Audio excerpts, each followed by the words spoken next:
I had this idea come to me a few months ago. This was after I had seen this video from somebody who goes by the handle Park Rose Permaculture.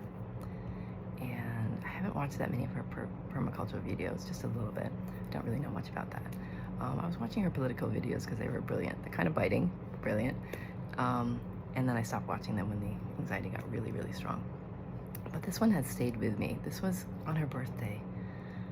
You know, I don't think she believes in law of attraction. She was really talking how you really have to make your visions happen. You need action, you need planning, you need organization. And I think that is true. You need both the vision and the organization, both. And she has a lot of, I think, organizational skills. But what's so beautiful, again, is like even without believing in law of attraction or kind of wishing things into being, she did this beautiful job of envisioning with that kind of energy that you need to kind of bring it to reality.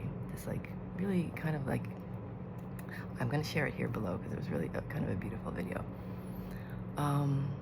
of just like holding on to that vision of what she wanted to see in the future.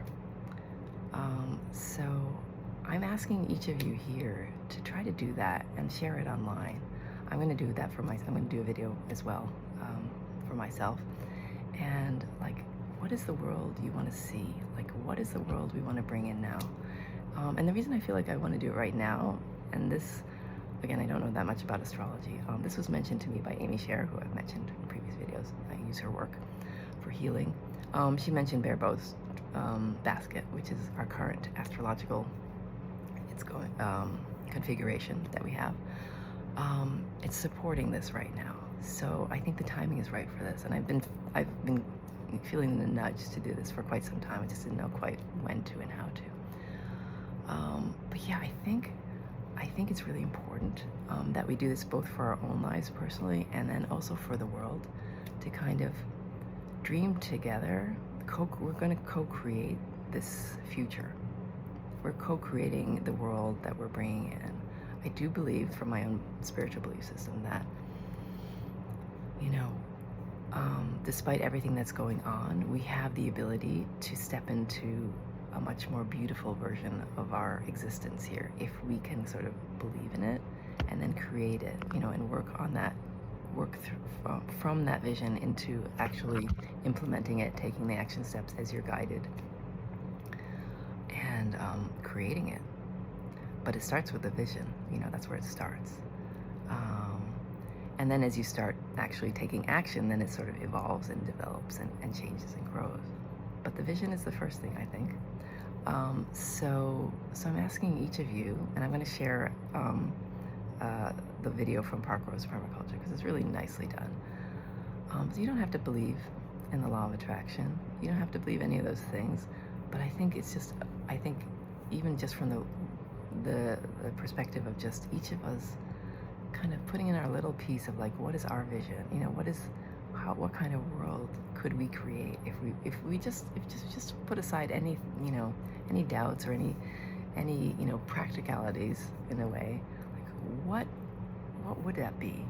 If you could dream a world, what would your world look like? What would it be? And then I don't know how to do this as a collective. Maybe somebody can kind of write in the comments like how best to do this. I think maybe hashtag I dream a new world. I'm not sure. But just create a video, post it, maybe tag me, I don't know. Or use that tag, I dream a new world. And let's just see what happens and see if we can, I don't know, I feel like this could be something that I think it's important for us, as I say, to just do that for ourselves and for the world both, to spend some time in the realm of possibility and potential, and bringing in something that we have the ability to bring that in if we spend some time in that place of it's possible, you know. And somebody a few weeks ago, the somatic experiencing practitioner that I work with, she had suggested the phrasing, what would it be like if?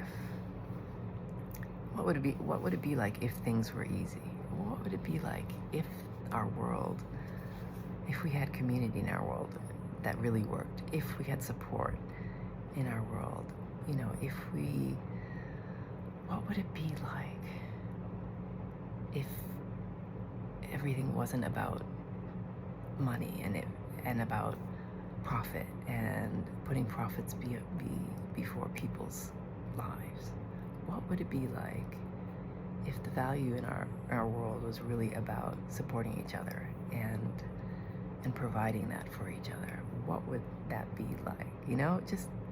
Just allow that vision to sit with you and the possibility of it. I do believe if we all work together, we can create that. And I know that sounds sort of cliche and all that, but I really believe that. So let's try.